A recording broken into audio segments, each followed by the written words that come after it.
World economic forum WEF के global risks report के मुताबिक साल 2026 में भारत को दरपेश सबसे बड़ा ख़तरा साइबर इंसिक्योरिटी या अदम तहफ़्फ़ुज़ होगा, जबकि आलमी सतह पर जियो इकनॉमिक तनाज़ा अब सबसे बड़ा आलमी ख़तरा बनकर सामने आया है। ये रिपोर्ट दावोस में फोरम के सालाना इजलास से कबल जारी की गई है।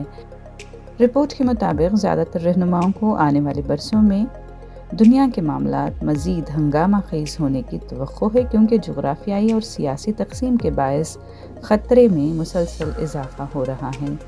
रिपोर्ट के मुताबिक भारत के लिए सबसे बड़ा ख़तरा साइबर अदम तहफ़्फ़ुज़ है, जिसके बाद आमदनी में अदम मसावत, नाकाफ़ी अवामी खदमात और समाजी तहफ़्फ़ुज़, माशी सुस्त रवी और रियासतों के दरमियान मुसलह तनाज़े बड़े ख़दशात के तौर पर सामने आए हैं।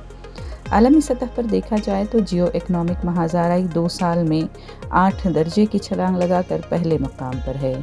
इसके बाद गलत मालूमात का फैलाव, समाजी तक़सीम, शदीद मौसमी हालात और रियासतों के दरमियान तनाज़ात बड़े ख़तरे बताए जा रहे हैं। वर्ल्ड इकनॉमिक फोरम ने ख़बरदार किया है कि अहम बुनियादी ढांचा, ख़ास तौर पर पानी के निज़ाम, अब तनाज़ात का नया मौजू बनते जा रहे हैं। हसास नुकात के तौर पर भारत और पाकिस्तान के दरमियान दरियाए सिंध के तास का भी हवाला दिया गया है। डीप फेक्स और ऑनलाइन गलत मालूमात को इंतखाबात के लिए बढ़ता हुआ ख़तरा करार दिया गया है, जिनमें भारत के इंतखाबात भी शामिल हैं। ताहम रिपोर्ट ने भारत के यूनिफाइड पेमेंट्स इंटरफेस यानी UPI को एक मज़बूत मिसाल के तौर पर पेश किया है, जो मजबूत और महफूज डिजिटल मालियाती निज़ाम की तामीर में अहम किरदार अदा कर रहा है। ये रिपोर्ट दुनिया भर के 1300 से ज़ायद आलमी रहनुमाओं के सर्वे की बुनियाद पर तैयार की गई है।